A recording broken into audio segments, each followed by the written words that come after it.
سرکار نے جانے نہ دیا۔ الحمد للہ رب العالمین والصلاة والسلام علی خاتم النبیین اما بعد فاعوذ باللہ من الشیطان الرجیم بسم اللہ الرحمن الرحیم۔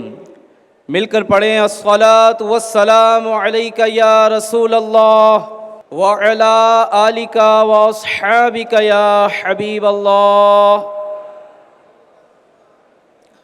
الصلاة والسلام علیک یا نبی اللہ وعلی آلک واصحابک یا نور اللہ۔ پیارے آقا صلی اللہ علیہ وسلم کا فرمان ہے، مسلمان کی نیت اس کے عمل سے بہتر ہے۔ آئیے اچھی نیتیں کرتے ہیں، اللہ پاک کی رضا پانے، ثواب کمانے کے لیے بیان سنیں گے۔ کہیے انشاءاللہ جو کچھ سنیں گے اس پر عمل کی کوشش بھی کریں گے انشاءاللہ۔ پیارے پیارے نبی محمد عربی صلی اللہ علیہ وآلہ وسلم پر درود و سلام پڑھنے کے بے شمار فضائل اور برکات ہیں۔ درود پاک کہاں کہاں، کب کب اور کس طرح کام آتا ہے، آپ کو ایک ایمان افروز واقعہ سناتا ہوں۔ ایک شخص نبی رحمت شفیع امت صلی اللہ علیہ وسلم کی بارگاہ میں حاضر ہوا اور اس نے دوسرے شخص کے خلاف دعویٰ کیا کہ اس نے میرا اونٹ چوری کیا ہے، اور اس پر اس نے گواہ بھی بتا دیے، یعنی گواہوں کو بھی ساتھ لے کر آیا۔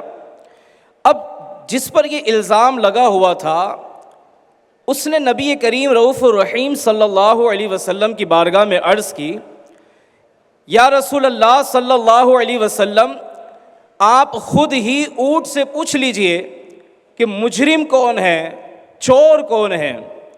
پیارے نبی مکی مدنی صلی اللہ علیہ وسلم نے اونٹ کو بلوایا اور ارشاد فرمایا، اے اونٹ بتا میں کون ہوں۔ اونٹ نے جواب دیا کہ آپ اللہ کے رسول صلی اللہ علیہ وسلم ہیں۔ یا رسول اللہ، جس پر الزام لگایا گیا ہے اس کے ہاتھ نہ کاٹیں، یہ بے گناہ ہے، یہ سارے گواہ منافق ہیں اور یہ شخص جھوٹا ہے۔ لوگوں نے دشمنی کی بنا پر اس کے ہاتھ کٹوانے کے لیے اس پر چوری کا الزام لگایا ہے، یہ گواہ وغیرہ سب جھوٹے ہیں۔ یہ معاملہ ہونے کے بعد اللہ پاک کے پیارے پیارے آخری نبی صلی اللہ علیہ وآلہ وسلم نے اس شخص سے پوچھا کہ تیرا کون سا عمل ہے کہ جس سے تو اس بڑی ذلت سے بچ گیا؟ یقیناً اگر اس کا ہاتھ کٹ جاتا تو اب جہاں جہاں جاتا لوگ پہچان جاتے کہ اس نے چوری کی ہے، یوں ہمیشہ کی ذلت اس کا مقدر بن جاتی۔ لیکن اللہ تبارک و تعالیٰ نے اس کی مدد فرمائی، اور کیسے وقت میں مدد فرمائی کہ چوری کا الزام ہے، گواہ بھی موجود ہیں۔ حضور نے فرمایا، اے شخص یہ بتا تیرا کون سا ایسا عمل ہے کہ جس کی وجہ سے تو ہمیشہ کی ذلت سے بچ گیا؟ اس نے کہا، یا رسول اللہ، میرے پاس کوئی بڑی نیکی نہیں ہے، بس ایک کام کرتا ہوں۔ میرے پاس کوئی بڑی نیکی نہیں ہے، بس ایک کام کرتا ہوں کہ اٹھتے بیٹھتے آپ صلی اللہ علیہ وسلم پر درود بھیجتا ہوں۔ یہ سن کر میرے اور آپ کے پیارے نبی صلی اللہ علیہ وسلم نے ارشاد فرمایا کہ اس عمل پر ہمیشہ کاربند رہنا۔ اس عمل نے جس طرح تمہیں دنیا میں ہاتھ کٹنے سے بچایا ہے، اسی طرح آخرت میں بھی آگ سے بچائے گا۔ میرے پیارے پیارے اسلامی بھائیوں، اس واقعے میں سیکھنے کی کتنی ساری باتیں۔ اول تو یہ کہ درود پاک یہ آگ سے بچائے گا۔ کون سی آگ؟ جہنم کی آگ سے بچائے گا۔ اور وہی ایک بات یہ بھی سیکھنے کو ملی کہ نبی کریم علیہ السلام کو اللہ تبارک و تعالیٰ نے کیسے اختیارات عطا فرمائے ہیں۔ میرے آقا علیہ السلام کا یہ معجزہ تھا کہ جانور وہ اونٹ بول اٹھا اور اس نے حضور جان عالم صلی اللہ علیہ وسلم کی گواہی دی، اس نے وہاں کلام کیا۔ اچھا، اس کے ساتھ ساتھ ایک بات اور سیکھنے کو ملی کہ کسی پر الزام لگے تو تفتیش کر لینی چاہیے، چیک کر لینا چاہیے، انفارمیشن کی کنفرمیشن کی طرف آنا چاہیے۔ سوشل میڈیا کا دور ہے، اے آئی کا زمانہ ہے، ایک سے بڑھ کر ایک ایڈیٹنگ کرنے والے لوگ موجود ہیں۔ آج سوشل میڈیا پر کسی کے خلاف بھی الزام لگانا کوئی بڑی بات نہیں ہے، کوئی مشکل کام نہیں ہے۔ ہر ایک اپنے موبائل کا مالک ہے، ہر ایک سوشل میڈیا کا مالک بن کر بیٹھا ہوا ہے۔ کسی پر کبھی بھی کسی طرح بھی بہتان لگا دیا جائے، الزام لگا دیا جائے، کوئی تحقیق کرنے والا نہیں ہے، کوئی پوچھنے والا نہیں ہے، کوئی اس پر بات کرنے والا نہیں ہے۔ تو میرے پیارے اسلامی بھائیوں، جب بھی فیصلہ کرنے کی بات آئے، ہمیں چاہیے کہ ہم تحقیق کر لیں، تفتیش کر لیں، ایک طرف کی سن کر رائے قائم کرنے سے بچیں۔ اور وہیں سبحان اللہ کتنی خوبصورت بات سیکھنے کو ملی کہ درود پاک کی کثرت کی برکت سے، کہ اس شخص کا یہ معمول تھا کہ حضور جان عالم صلی اللہ علیہ وسلم پر وہ اٹھتے بیٹھتے چلتے پھرتے درود پڑھا کرتا تھا، اس درود پاک کی برکت سے اس کے ہاتھ کٹنے سے محفوظ رہ گئے۔ اور پھر ایک اور بڑی اہم بات کہ مشکل ترین وقت میں درود پاک کی کثرت کی برکت سے کیسی غیبی مدد ملی۔ اگر آج ہم بھی چاہتے ہیں کہ پریشانی کے وقت میں، آزمائش کے وقت میں، دشواریوں کے وقت میں اگر ہم چاہتے ہیں رب کی مدد ملے، ہم اپنا وظیفہ بنا لیں، اپنا معمول بنا لیں کہ اٹھتے بیٹھتے پیارے نبی، آخری نبی صلی اللہ علیہ وسلم پر ہم کثرت کے ساتھ درود پاک پڑھیں گے۔ جو نہ بھولا ہم غریبوں کو رضا، یاد اس کی اپنی عادت کیجئے۔ بابا سے بلند درود پاک پڑھیں، صلو علی الحبیب صلی اللہ علی محمد وعلی آلہ واصحابہ وبارک وسلم۔ میرے پیارے پیارے و محترم اسلامی بھائیوں، آج جس موضوع پر، جس ٹاپک پر کچھ باتیں عرض کرنے کی کوشش کی جائیں گی، بڑی ہی اہم ترین باتیں ہیں، بڑے اہم ترین نکات ہیں۔ دور جاہلیت کی وہ عادتیں، وہ افعال، وہ معاملات، وہ کام جنہیں نبی رحمت شفیع امت صلی اللہ علیہ وسلم نے پسند نہیں فرمایا، اور آج کے دور میں جو لوگ دور جاہلیت والے کام کر رہے ہیں ان کے لیے بھی آج کے اس بیان میں بہت سارے نصیحت کے اور عبرت کے مدنی پھول موجود ہیں۔ حدیث پاک کی مشہور کتاب بخاری شریف میں ایک بہت ہی پیاری روایت موجود ہے۔ حضرت معرور بن سویر رحمت اللہ علیہ فرماتے ہیں، ایک مرتبہ مجھے صحابی رسول حضرت سیدنا ابو ذر غفاری رضی اللہ تعالی عنہ کی زیارت اور ملاقات کا شرف حاصل ہوا۔ میں نے دیکھا کہ آپ رضی اللہ تعالی عنہ اپنے غلام کے ساتھ کہیں تشریف لے جا رہے ہیں۔ انداز یہ ہے کہ آپ نے نیچے جو آپ نے لباس پہنا تھا اس میں نیچے جو کپڑے پہنے تھے وہ کم قیمت کے کپڑے تھے، ان کی پرائس، ان کی کاسٹ کم تھی، اور اوپر جو آپ نے چادر اوڑھی تھی وہ بڑی قیمتی چادر تھی۔ بالکل اسی طرح جس طرح آپ نے نیچے سادہ لباس پہنا، کم قیمت کا لباس پہنا اور اوپر قیمتی چادر اوڑھی تھی، اسی طرح آپ کے غلام نے بھی کم قیمت کا لباس نیچے پہنا ہوا تھا اور اوپر سے قیمتی چادر اوڑھی ہوئی تھی۔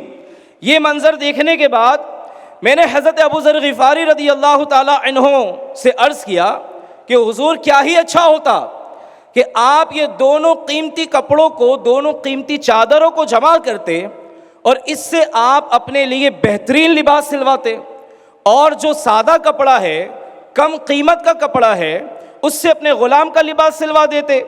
اس طرح آپ کا شاندار لباس بھی سل جاتا اور آقا اور غلام کے درمیان ایک فرق بھی ہو جاتا کہ آقا آقا ہوتا ہے اور غلام غلام ہوتا ہے۔ یہ سننا تھا کہ حضرت ابو ذر غفاری رضی اللہ تعالی عنہ نے اپنے ماضی کا ایک واقعہ بیان کیا۔ یہ اس زمانے کا واقعہ آپ نے بیان کیا کہ جس زمانے میں حضرت ابو ذر غفاری رضی اللہ تعالی عنہ نبی رحمت شفیع امت صلی اللہ علیہ وسلم کے زیر تربیت تھے. حضور جان عالم صلی اللہ علیہ وسلم سے آداب و اخلاق سیکھا کرتے تھے. یہ اس دور کی بات آپ نے بیان فرمائی. کہتے ہیں ایک شخص تھا, ایک مرتبہ میری اس سے کچھ بحث ہو گئی, کچھ انبن ہو گئی, تو میں نے اسے کہہ دیا ایک کالی رنگت والی ماں کے بیٹے. کیا کہا؟ ایک کالی رنگت والی ماں کے بیٹے. یہ بات جب نبی کریم صلی اللہ علیہ وسلم کو معلوم ہوئی تو آپ صلی اللہ علیہ وسلم نے فرمایا, اے ابو ذر, تمہارے اندر ابھی بھی زمانہ جاہلیت والا اثر باقی ہے. مزید فرمایا, یہ جو تمہارے خادم یا غلام ہیں یہ تمہارے بھائی ہیں. اللہ پاک نے انہیں تمہارے ماتحت کر دیا ہے. بس جس کا کوئی بھائی اس کے ماتحت ہو اسے چاہیے کہ جو خود کھاتا ہے وہی ماتحت کو کھلائے, جو خود پہنتا ہے وہی ماتحت کو پہنائے. چونکہ یہ میرے محبوب نبی مکی مدنی صلی اللہ علیہ وآلہ وسلم کی تعلیم ہے, اس لیے میں اپنے غلام کو وہی لباس پہنایا, میں نے اپنے غلام کو وہی لباس پہنایا ہے جو میں نے خود پہنا ہے. سبحان اللہ. میرے پیارے اسلامی بھائیوں, بعض روایات میں یہ بھی ہے کہ وہ صحابی جن سے حضرت ابو ذر غفاری رضی اللہ تعالی عنہ کی کچھ بحث ہو گئی تھی وہ کوئی اور نہیں, وہ حضرت بلال رضی اللہ تعالی عنہ کی مبارک ذات ہے. جب پیارے نبی صلی اللہ علیہ وسلم نے حضرت ابو ذر غفاری رضی اللہ تعالی عنہ کی تربیت فرمائی اور بتایا کہ اے ابو ذر, تم اسلام میں ہو, اسلام کا نور تمہارے اندر رچ بس بھی گیا, اسلامی اخلاق و آداب سے تم آراستہ بھی ہو گئے, مگر زمانہ جاہلیت والی ایک خصلت کا اثر اب تک باقی ہے. تو آپ صحابی ہیں, صحابی رسول حضرت ابو ذر غفاری رضی اللہ تعالی عنہ فوراً حضرت بلال رضی اللہ تعالی عنہ کے پاس چلے گئے, اپنا چہرہ زمین پر رکھ دیا اور کہا, اے بلال, جب تک آپ اپنا پاؤں میرے منہ پر نہیں رکھیں گے میں زمین سے چہرہ نہیں اٹھاؤں گا. اللہ اکبر. میرے پیارے اسلامی بھائیوں, فرمان مصطفیٰ صلی اللہ علیہ وسلم پر عمل کا شوق دیکھیے, وہ بات, وہ کمی کہ جس کی طرف پیارے نبی صلی اللہ علیہ وسلم نے توجہ دلائی, تربیت فرمائی, اس کمی کو دور کرنے کا جذبہ دیکھیے. اللہ اکبر, کس حد تک عاجزی اختیار فرمائی. اچھا, ادھر حضرت بلال رضی اللہ تعالی عنہ بھی صحابی رسول ہیں, آپ یہ بات کیسے گوارا کر سکتے تھے؟ آپ اس پر راضی نہ ہوئے, آپ نے پاؤں نہ رکھا, تو حضرت ابو ذر غفاری رضی اللہ تعالی عنہ نے زبردستی حضرت بلال رضی اللہ تعالی عنہ کا پیر لیا اور اپنے چہرے پر رکھ لیا. اللہ اکبر. میرے پیارے پیارے اسلامی بھائیوں, صحابہ اکرام علم رضوان کے اس انداز سے ہمیں سیکھنے کو بہت کچھ ملتا ہے. آج کے بیان کا اکثر حصہ ہم انشاءاللہ الکریم اس واقعے سے ملنے والے مدنی پھولوں پر ہی کلام کریں گے. ان میں اول تو یہ کہ صحابہ اکرام علم رضوان نے رہتی دنیا تک کے مسلمانوں کو اپنے کردار سے, اپنے عمل سے, اس انداز سے یہ دکھا دیا, یہ سمجھا دیا کہ ایک غلام نبی کو اپنے محبوب سے کیسی محبت ہونی چاہیے, ایک غلام مصطفیٰ کو حضور علیہ السلام کی ارشادات پر عمل کرنے کا جذبہ کیسا ہونا چاہیے. جس عمل سے محبوب راضی نہ ہو, غلام کو چاہیے کہ سانس بعد میں لے, پہلے اپنے اندر سے ان بری عادتوں کو دور کرے. صحابہ اکرام علیہم رضوان ہم مسلمانوں کو, غلامان مصطفیٰ کو اپنے کردار سے یہ چیزیں سکھا رہے ہیں, سمجھا رہے ہیں کہ ہم صرف زبانی قولی نہیں, صرف نعرے تک نہیں, عملی طور پر پیارے آقا علیہ الصلوۃ والسلام کی پسند والے کام کرنے والے بن جائیں. سبحان اللہ. میرے شیخ کامل, پیر کامل, ولی کامل, امیر اہل سنت حضرت علامہ مولانا ابو بلال محمد الیاس قادری دامت برکاتہم العالیہ پر قربان جائیں. اللہ نے آپ کو بڑی حکمتوں سے نوازا ہے. آپ نے ایک ایسا پیارا نعرہ ہمیں دیا کہ اگر آج ہم وہ نعرہ لگاتے ہیں، بچے بچے کو یاد کرواتے ہیں، تو یقین مانیں عقیدہ اہل سنت کیا ہے کہ ہر صحابی نبی، سب مل کر بولیں، ہر صحابی نبی جنتی، سب صحابیات بھی جنتی جنتی، والدین نبی جنتی، ہر زوجائے نبی جنتی، ہر صحابی نبی، کوئی خاموش نہ رہے، مل کر کہیں ہر صحابی نبی جنتی۔ پیارے پیارے اسلامی بھائیوں، الحمدللہ امیر اہل سنت نے یہ نعرے دے کر ہمیں عقیدہ اہل سنت سکھا دیا، گویا بچے بچے کو یہ عقیدہ پلا دیا کہ ہر صحابی جنتی ہے۔ ہم اپنی طرف سے کسی کو صحابی بنا نہیں سکتے، کوئی صحابی ہے تو ہم اپنی طرف سے مائنس کر نہیں سکتے، جو صحابی ہے وہ جنتی ہے، اور ان کی اقتداء میں، ان کی رہنمائی میں، ان کی اطاعت میں، ان کی سیرت پر عمل کرنے میں غلامان مصطفیٰ کا فائدہ ہی فائدہ ہے، دونوں جہاں میں بیڑا پار ہے۔ اللہ ہمیں ان کی غلامی پر استقامت نصیب کرے اور ہر بری صحبت سے بچنے کی توفیق عطا فرمائے۔ میرے پیارے پیارے اسلامی بھائیوں، جو واقعہ بھی ہم نے سنا حضرت ابو ذر غفاری اور سیدنا بلال رضی اللہ تعالیٰ عنہ کے حوالے سے سنا، اس سے سیکھنے کو جو مدنی پھول ملا اس میں یہ بھی ہے کہ ہمیں عاجزی اختیار کرنی چاہیے، کسی مسلمان کے مقابلے میں اپنی بڑائی نہیں جتانی چاہیے، چاہے سامنے والا خادم ہی کیوں نہ ہو، غلام ہی کیوں نہ ہو، آپ کا امپلائی ہی کیوں نہ ہو، ارے کوئی سرونٹ ہی کیوں نہ ہو، ہمیں چاہیے کہ اس کے مقابلے میں ہم تکبر نہ کریں، اپنی بڑائی بیان نہ کریں۔ یاد رکھیے ہم سب مسلمان ہیں، اللہ پاک کے بندے ہیں، حضرت سیدنا آدم علیہ السلام کی اولاد ہیں، کوئی سیٹھ ہے یا نوکر ہے، کوئی امیر ہے یا غریب ہے، کوئی جناب غلام ہے یا آقا ہے، کوئی خادم ہے یا مخدوم ہے، یہ سب دنیا کا ایک نظام ہے، یہ سب دنیا کا ایک سسٹم ہے، یہ اللہ کی تقسیم ہے، اس نے جس کو جو عطا کرنا تھا عطا کیا۔ کوئی امیر، کوئی مالدار، یہ ماں کے پیٹ سے امیر و کبیر پیدا نہیں ہوا، اللہ نے اسے سیٹ بنایا، اللہ نے اسے مالک بنایا، اللہ نے اسے عہدہ دیا۔ یاد رکھیے یہ اللہ کی تقسیم ہے، اور جو خوش رہنا چاہتا ہے تو خوش رہنے کا یہ سب سے بہترین مدنی پھول ہے، نکتہ ہے کہ اللہ کی تقسیم پر راضی رہنا سیکھ لیجئے۔ اللہ نے جس کو جو دیا ہے اس کی تقسیم پر راضی رہیں گے، سکون کی نیند بھی آئے گی، سکون کے ساتھ زندگی گزرے گی، ورنہ ہر کسی کو دیکھ کر ٹینشن میں رہیں گے۔ میرے پیارے پیارے اسلامی بھائیوں، یاد رکھیے اللہ کی بارگاہ میں مقام اور مرتبہ حاصل کرنے کے لیے، عزت اور مقام حاصل کرنے کے لیے آپ کا اسٹیٹس بہت ہائی ہونا چاہیے، یہ ضروری نہیں ہے۔ آپ کے پاس بینک بیلنس زیادہ ہوگا تو آپ کو اللہ کی بارگاہ میں عزت زیادہ ملے گی، آپ کی فین فالوئنگ زیادہ ہوگی تو آپ کو عزت ملے گی، آپ کے چاہنے والے زیادہ ہیں، آپ کے ماننے والے زیادہ ہیں تو آپ کو اللہ کی بارگاہ میں عزت مقام ملے گا۔ ایسا نہیں ہے، اللہ کی بارگاہ میں عزت والے کون ہیں؟ خود قرآن میں اس بات کو بیان کر دیا گیا۔ اللہ تبارک و تعالی ارشاد فرماتا ہے ان اکرمکم عند اللہ اتقاکم، قرآن میں بیان کر دیا گیا بے شک اللہ کے یہاں تم میں زیادہ عزت والا وہ ہے جو تم میں زیادہ پرہیزگار ہے۔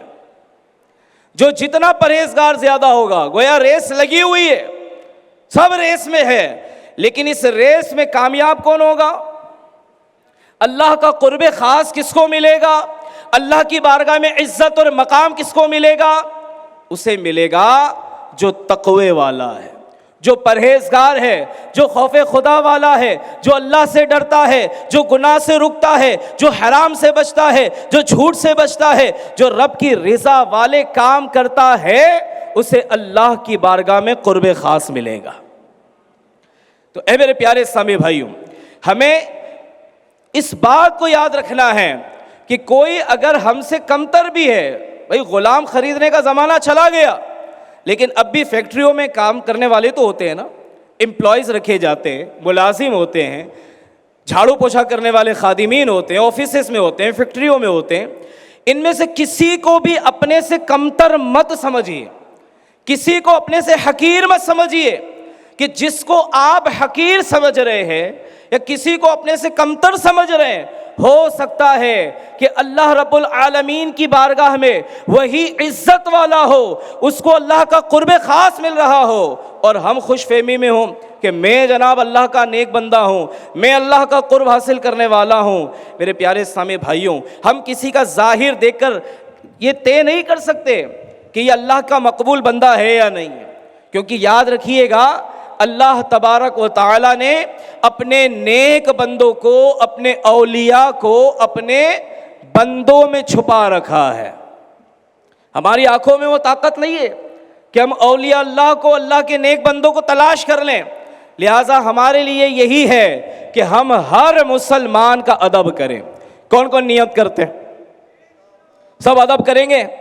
یقین مانیں اگر یہ دور دورہ ہو جائے کہ ہر مسلمان دوسرے مسلمان کا ادب کرنے والا بن جائے, ایک دوسرے کو رسپیکٹ دینے والا بن جائے, تو ہمارے معاشرے سے, سماج سے جھگڑے ختم ہو جائیں, جرائم ختم ہو جائے, گھر کے جھگڑے فساد ختم ہو جائیں, بھائی بھائی کے جھگڑے ختم ہو جائیں, اگر ہم ایک دوسرے کو عزت دینے والے بن جائیں. میرے پیارے اسلامی بھائیوں, حدیث پاک میں آتا ہے, نبیوں کے نبی رسول ہاشمی صلی اللہ علیہ وسلم نے فرمایا, 3 باتیں جس میں ہو اللہ پاک اس پر رحمت بھی فرمائے گا اور اسے جنت میں داخل بھی فرمائے گا. وہ کون ہے خوش نصیب کہ جن پر اللہ رحمت بھی فرمائے گا اور جنت کا داخلہ بھی عطا فرمائے گا؟ ان میں پہلے نمبر پر ہے کمزور پر نرمی کرنے والا, کمزور پر نرمی کرنے والا. دوسرے نمبر پر ہے والدین کے ساتھ اچھا سلوک کرنے والا, اور تیسرے نمبر پر ہے غلاموں کے ساتھ بھلائی کرنے والا. اب ذرا غور سے سنیے گا کہ کمزور پر نرمی کرنے سے مراد کیا ہے؟ جو جسمانی لحاظ سے کمزور ہیں, مثال کے طور پہ بوڑھا ہے, اپاہج ہے, کوئی ٹانگوں سے معذور ہے, کوئی ہاتھوں سے معذور ہے, تو کوئی جناب دیکھ نہیں سکتا, کوئی سن نہیں سکتا, کوئی بول نہیں سکتا, کوئی چل نہیں سکتا. یوں ہر اس کے علاوہ جو مالی لحاظ سے کمزور ہیں, مثال کے طور پر غریب ہے, فقیر ہے, کوئی ذہنی طور پر کمزور ہے, مثال کے طور پر پاگل ہے, کند ذہن ہے, بات دیر سے سمجھ میں آتی ہے. ایسے جو کمزور لوگ ہیں ان پر جو نرمی کرتا ہے اللہ پاک اس پر رحمت بھی فرمائے گا اور جنت میں داخلہ بھی عطا فرمائے گا. قربان جائیں دعوت اسلامی کے بڑے پیارے ڈپارٹمنٹ, اسپیشل پرسن ڈپارٹمنٹ پر. دعوت اسلامی 50 سے زیادہ شعبہ جات میں کام کر رہی ہے. ہر شعبہ, ہر ڈپارٹمنٹ اپنی جگہ کمال کی دینی خدمات کر رہا ہے, کمال کی خدمات انجام دے رہا ہے. انہی میں ایک شاندار شعبہ ڈپارٹمنٹ, اسپیشل پرسن ڈپارٹمنٹ. اس شعبے کا کام کیا ہے؟ جو بول نہیں سکتے, جو سن نہیں سکتے, جو دیکھ نہیں سکتے, جو چل نہیں سکتے, یہ ڈپارٹمنٹ والے, یہ شعبے والے ان میں نیکی کی دعوت دیتے ہیں, انہیں علم دین سکھاتے ہیں, انہیں قرآن سکھاتے ہیں, نماز سکھاتے ہیں, ان کے قافلے سفر کرواتے ہیں. سبحان اللہ, ان کو ضروری دین کے مسائل سکھائے جاتے ہیں. اور انشاءاللہ الکریم ان قریب آپ کی دعوت اسلامی نابینا اسلامی بھائیوں کا مدرسۃ المدینہ بھی شروع کرنے والی ہے نا. کمال کی کوشش ہے دعوت اسلامی کی. تو میرے پیارے اسلامی بھائیوں, میں عرض کر رہا تھا کمزور پر نرمی, اور پھر یہ باتیں ہم نے تفصیلات سنی. وہی والدین کے ساتھ اچھا سلوک کرنا, یہ بھی اللہ کی رحمت حاصل کرنے اور جنت میں داخل کرنے والا عمل ہے. اب اللہ ہمیں توفیق دے کہ ہم ماں باپ کے ساتھ حسن سلوک کریں. ہمارے سب سے زیادہ حسن سلوک کے حقدار ہمارے ماں باپ ہیں. آج دوستوں کے لیے ٹائم ہے, رشتے اپنے فرینڈز کے لیے ٹائم ہے, گھومنے پھرنے کے لیے ٹائم ہے, جناب بہت سارا ٹائم ہمارا ویسے ہی چلا جاتا ہے, لیکن اپنے ماں باپ کے پاس بیٹھنے کا ٹائم ہمارے پاس نہیں ہے, ان کے ساتھ حسن سلوک کرنے کا ٹائم ہمارے پاس نہیں ہے, ان کے ساتھ خیرخواہی کرنے کا ٹائم ہمارے پاس نہیں ہے, ان کی دوا گولیوں کا, ان کی ضرورتوں کا خیال رکھنے کا ٹائم ہمارے پاس نہیں ہے. میرے پیارے محترم اسلامی بھائیوں, پچھلے دنوں ایک پوسٹ پڑھنے کا موقع ملا. اس میں ایک بڑی عمر کے سفید ریش بڑی عمر کے بزرگ تھے. ان کے بارے میں یہ لکھا تھا کہ وہ کسی میڈیکل والے سے کہنے لگے, جناب دوائیں سستی کر دو, کیا تھا؟ دوائیں سستی کر دو کہ میرا بیٹا دواؤں کے لیے، علاج کے لیے پیسے نہیں دیتا۔ کیا ہو گیا ان لوگوں کو جو اپنے ماں باپ کے ساتھ حسن سلوک نہیں کرتے؟ ہم بیمار ہوئے، ہم تکلیف میں تھے، ماں باپ تکلیف میں آ گئے تھے، لیکن آج جب ماں باپ تکلیف میں ہیں تو بڑے افسوس کے ساتھ کہنا پڑ رہا ہے کہ آج اولاد ماں باپ کے مرنے کا انتظار کر رہی ہے۔ مہینے کا اتنا ان کی دوا گولیوں پر خرچ ہو جاتا ہے، علاج پر اتنا خرچ ہو جاتا ہے، جلدی ان کی مٹی ٹھنڈی ہو جائے تو سکون مل جائے، 2 پیسے جوڑتا ہوں ان کے علاج پر خرچہ ہو جاتا ہے۔ اللہ پاک ہمارے حال پر رحم فرمائے۔ نیت کر لیجئے کہ انشاءاللہ ہم اپنے والدین کے ساتھ حسن سلوک کریں گے۔ کون کون نیت کرتے ہیں؟ پیچھے والے بھی نیت کر لیں کہ انشاءاللہ ہم اپنے ماں باپ کی خدمت کریں گے اور جنت حاصل کریں گے۔ اسی طرح غلاموں کے ساتھ بھلائی کرنے والا، اسے بھی رحمت ملے گی اور جنت کا داخلہ ملے گا۔ مفتی احمد یار خان نعیمی رحمت اللہ علیہ فرماتے ہیں جو حقوق لازم ہیں ان سے بڑھ کر مہربانی کرنا یہ بھلائی کہلاتا ہے۔ جو ہمارے ماتحت ہیں، خادم ہیں، نوکر چاکر ہیں، تو ان کے جو لازمی حقوق ہیں وہ تو پورے کرنے ہی کرنے ہیں، اس کے ساتھ ساتھ ان کے حقوق سے بڑھ کر ان کے ساتھ مہربانی کرنے کی جائے تو یہ رحمت حاصل کرنے کے ساتھ ساتھ جنت میں داخلے کا ذریعہ بھی بنے گا۔ اب یہاں میرے پیارے سائیں بھائیو، مفتی صاحب تو فرما رہے ہیں کہ جو اس کا حق بنتا ہے اس سے زیادہ دینا یہ بھلائی کہلاتا ہے۔ اور آج اگر ہم اپنے دور کا جائزہ لیں، اپنے سماج کا جائزہ لیں، تو جو حق بنتا ہے وہ دینا تو دور کی بات ہے، جو بنتا ہے اس میں سے بھی ڈنڈیاں مارنے کا زیادہ دور دورہ ہو رہا ہے۔ جو اس کا حق بنتا ہے اس کو اس کا حق نہیں دیا جاتا، 2 مہینے سیلری روک کر دی جاتی ہے، تکلیف پہنچائی جاتی ہے۔ حالانکہ وہ بندہ جو تھوڑا تھوڑا پیسہ جمع کر کے اپنا کاروبار جاب کر رہا ہے، کئی کام کر رہا ہے، تھوڑا تھوڑا پیسہ جمع کر کے وہ بچوں کی فیس کے لیے کوشش کر رہا ہے، وہ تھوڑا تھوڑا پیسہ جمع کر کے علاج پر خرچ کر رہا ہوتا ہے، وہ تھوڑا پیسہ جمع کر کے اپنے مکان کا کرایہ دے رہا ہوتا ہے، اور یہی عاشق مدینہ ہوں تو تھوڑا تھوڑا پیسہ جمع کر کے یہ مکے مدینے جانے کی تیاری کر رہا ہوتا ہے۔ اور حال کیا ہے؟ ہم ایسے غریب اور ضرورت مندوں کا جو بنتا ہے وہ پورا نہیں دے رہے ہوتے۔ کل آنا، بعد میں آنا، بھائی اتنی بھی کیا جلدی ہے، پیسے لے کے بھاگ رہا ہوں کیا، مجھے کیا چور سمجھائیں، مجھے کیا دھوکے باز سمجھائیں۔ میرے پیارے پیارے سائیں بھائیوں، وہ بات آپ نے سنی ہوگی کہ مزدور کی مزدوری اس کا پسینہ سوکھنے سے پہلے دے دو۔ اب ہم کہیں جناب ٹھنڈ کا موسم ہے، پسینہ ہی نہیں آیا اس لیے نہیں دی ہے، یہ تو بڑی عجیب سی بات کہہ دی آپ نے کہ پسینہ سوکھنے سے پہلے دینا ہے۔ بھائی اس سے مراد یہ ہے، سمجھنا یہ ہے کہ جتنا جلدی ہو سکے دے دو۔ مر گئے اگر جو آپ پر نکل رہا ہے وہ دیے بغیر مر گئے تو کیا کریں گے، کہاں جائیں گے؟ کیا آپ نے وہ بات نہیں سنی کہ جو دنیا میں کسی کے 3 پیسے دبا لے گا قیامت کے دن اس کے بدلے 700 باجماعت نمازیں دینی پڑ جائیں گی۔ اب ہم غور کر لیں ہماری نمازیں کتنی اور قبول ہوئی یا نہیں یہ بھی نہیں پتا، اور اگر 3 پیسوں کے بدلے میں وہ دینی پڑ گئی تو کیا کریں گے؟ تو اے میرے بھائیو، جس کا نکلتا ہے دے دیجئے۔ بعض لوگ دادا گیری دکھاتے ہیں، ہاں بھائی لیا جس کو لانا لیا، دیکھ لیں گے، لے کر تو دکھائے کوئی ہم سے، ہم کسی کے باپ سے نہیں ڈرتے۔ ٹھیک ہے جناب، آج آپ کسی کے باپ سے نہیں ڈرتے، آج آپ کی دادا گیری دیکھ کر، آپ کی طاقت دیکھ کر، آپ کی ٹیم دیکھ کر، آپ کے لوگ دیکھ کر آج کوئی آپ کے سامنے بولنے والا نہیں ہے، لیکن کل یہی مظلوم کا ہاتھ ہوگا اور ظالم کا گریبان ہوگا۔ اس وقت کہاں جائیں گے؟ اس وقت کیا کریں گے؟ اس لیے ہمیں چاہیے جس کا جو نکلتا ہے دے دیں۔ کوئی زمین پہ قبضہ کر کے بیٹھا ہے تو کوئی جناب پیسوں پر قبضہ کر کے بیٹھا ہے، کوئی ادھار لے کر دینے کے لیے تیار نہیں ہے۔ اللہ پاک ایسوں کو توفیق عطا فرمائیں کہ جس کا جو بنتا ہے سانس بعد میں لیں، پہلے یہ ادا کر دیں، ورنہ کب مر جائیں گے ہمیں نہیں پتا، اور پھنس گئے تو پھر الامان والحفیظ۔ میرے پیارے پیارے اسلامی بھائیوں، اسی کے ساتھ ساتھ حضرت ابو ذر غفاری رضی اللہ تعالی عنہ کے واقعے سے ایک اور سبق ملتا ہے، وہ یہ ہے کہ طعنہ دینا ایک مسلمان کی شان نہیں ہے۔ حضرت ابو ذر غفاری رضی اللہ تعالی عنہ نے صرف اتنا کہا تھا، کیا کہا تھا؟ ایک کالی رنگت والی ماں کے بیٹے۔ کیا کہا؟ ایک کالی رنگت والی ماں کے بیٹے. یہ بات جھوٹی نہیں تھی, یہ بات سچی تھی.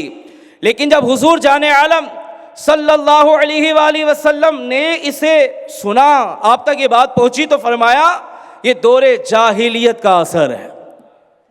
اسے حضور علیہ الصلوۃ والسلام نے پسند نہیں فرمایا. تو یاد رکھیے, یوں کسی کو طعنہ دینا دور جاہلیت کی نشانی ہے. تو کیا ایک مسلمان اس سے باز نہیں آئے گا؟ لوگوں کو طعنہ دینے کی عادت اپنے اندر سے نکالے گا نہیں. قرآن کریم میں اس بری عادت سے منع کیا گیا ہے. چنانچہ سورہ حجرات کی آیت نمبر 11 میں اللہ رب العالمین ارشاد فرماتا ہے وَلَا تَلْمِزُوا أَنفُسَكُمْ. ترجمہ کنز العرفان, اور آپس میں کسی کو طعنہ نہ دو. طعنہ دینے کے لیے منع کیا ہے.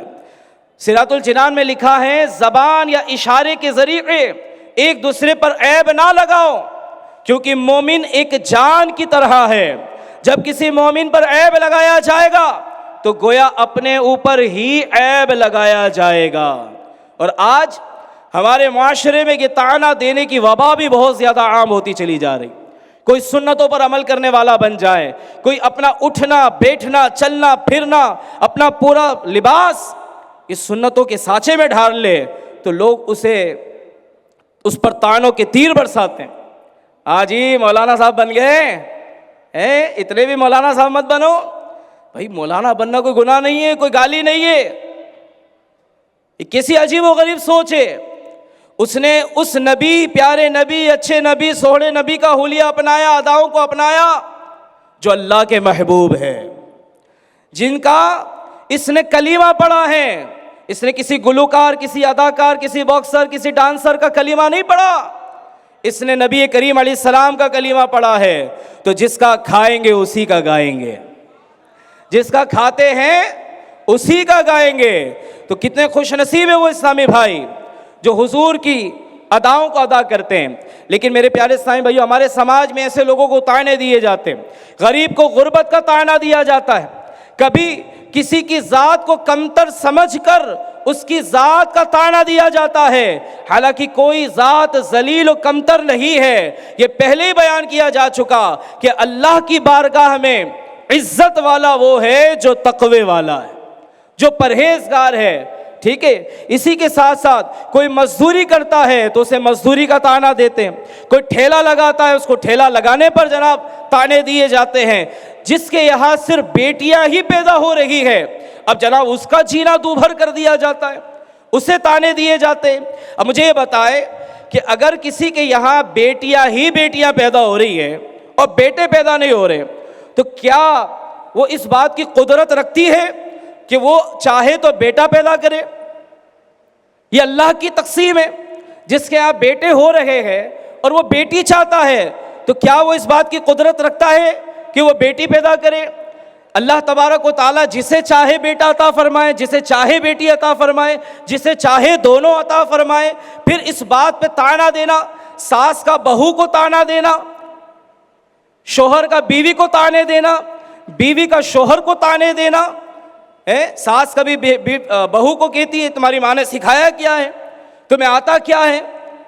کبھی ذات کا جناب طعنہ دیا جاتا ہے, کبھی ایجوکیشن کم ہو تو طعنہ دیا جاتا ہے. کوئی بہت اچھی انگلش جانتا ہوں تو نہ جاننے والوں کو طعنے دیے جا رہے ہوتے. اور یہی انگلش بولنے والے سے کہیں بھائی قرآن آتا ہے, تو دیکھ کر قرآن پڑھنا اس کو نہیں آتا. انگلش بولنا آتی ہے تو اب جس کو نہیں آتی اس کو یہ گونگا سمجھ رہا ہوتا ہے, اس کو طعنے دے رہا ہوتا ہے, اس کو رسوا کر رہا ہوتا ہے. اے میرے پیارے پیارے اسلامی بھائیوں, اسلام ان چیزوں کو پسند نہیں کرتا.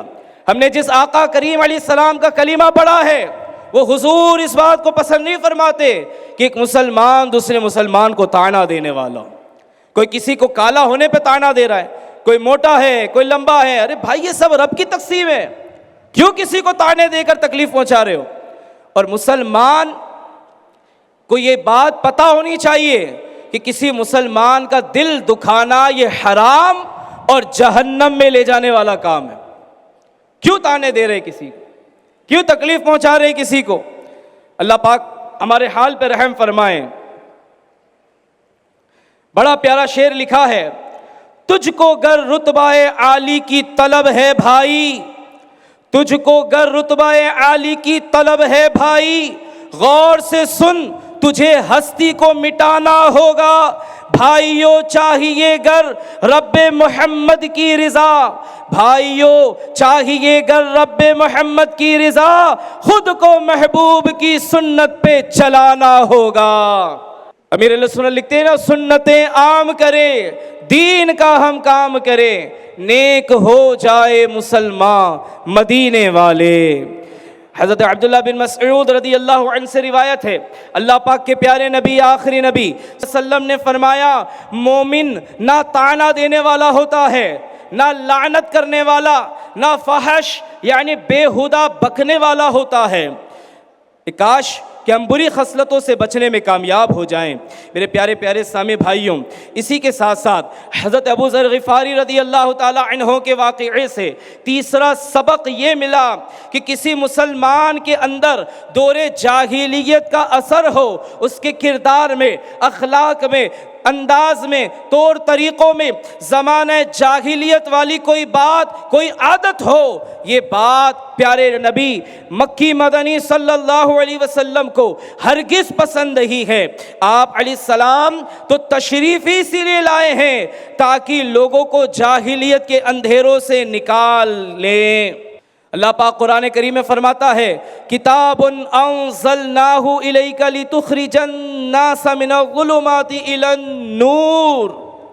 ترجمہ کنز العرفان، یہ ایک کتاب ہے، یہ ایک کتاب ہے جو ہم نے تمہاری طرف نازل کی ہے تاکہ تم لوگوں کو اندھیروں سے اجالے کی طرف نکالو۔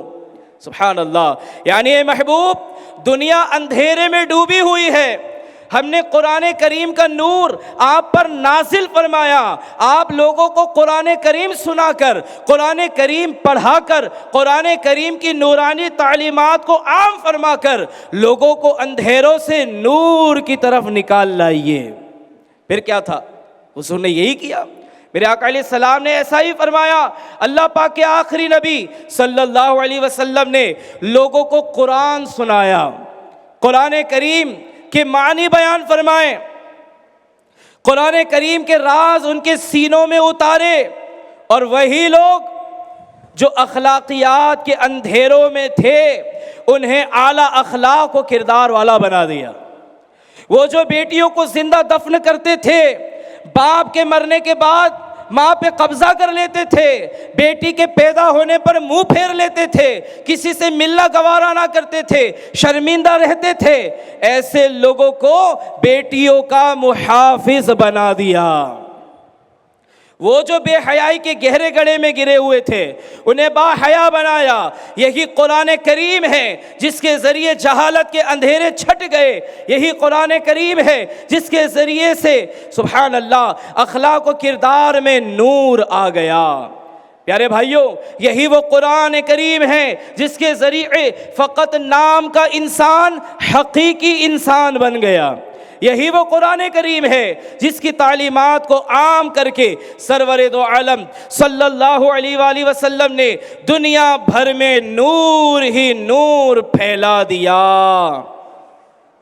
اعلیٰ حضرت کے بھائی جان مولانا حسن رضا خان رحمت اللہ علیہ فرماتے ہیں، کھلی اسلام کی آنکھیں ہوا سارا جہاں روشن، کھلی اسلام کی آنکھیں ہوا سارا جہاں روشن، عرب کے چاند صدقے کیا ہی کہنا تیری طلعت کا۔ سبحان اللہ، کیا مطلب ہوا اس کا؟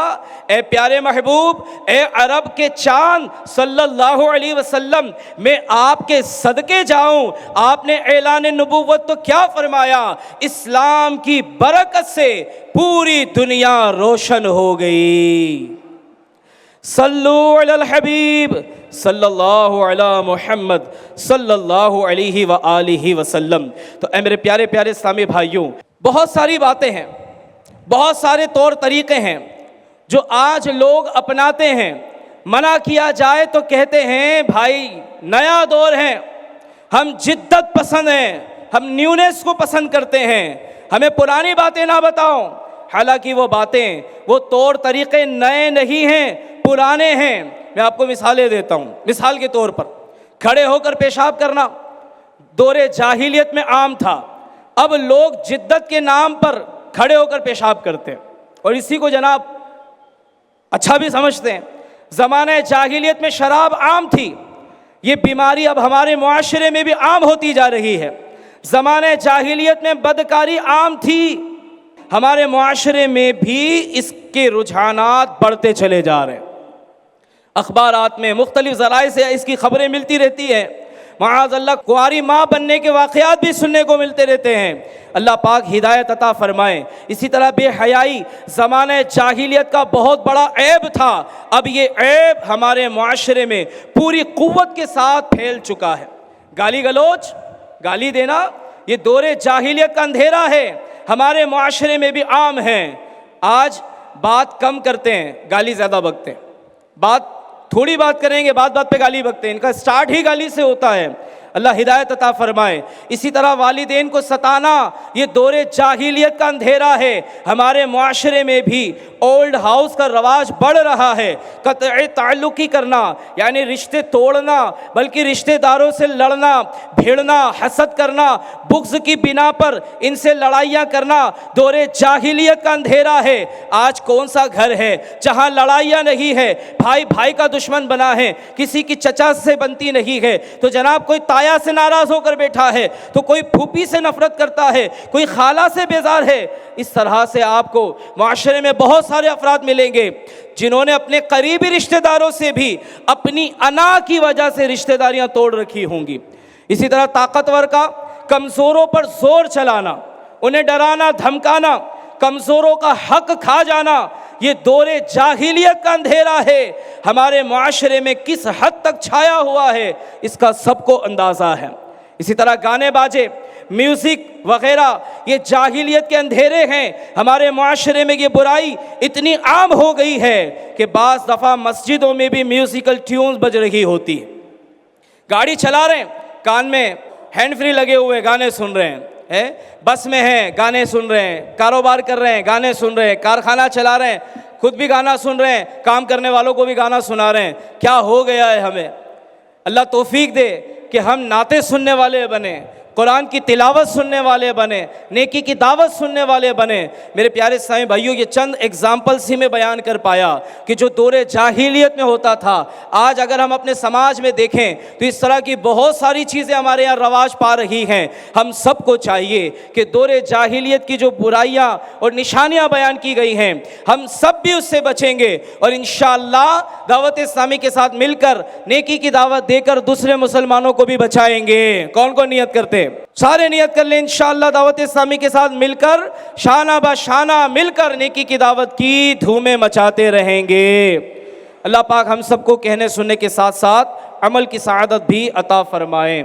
صلو علی الحبیب صلی اللہ تعالی علیہ وسلم۔ میرے اعمال کا بدلہ تو جہنم ہی تھا،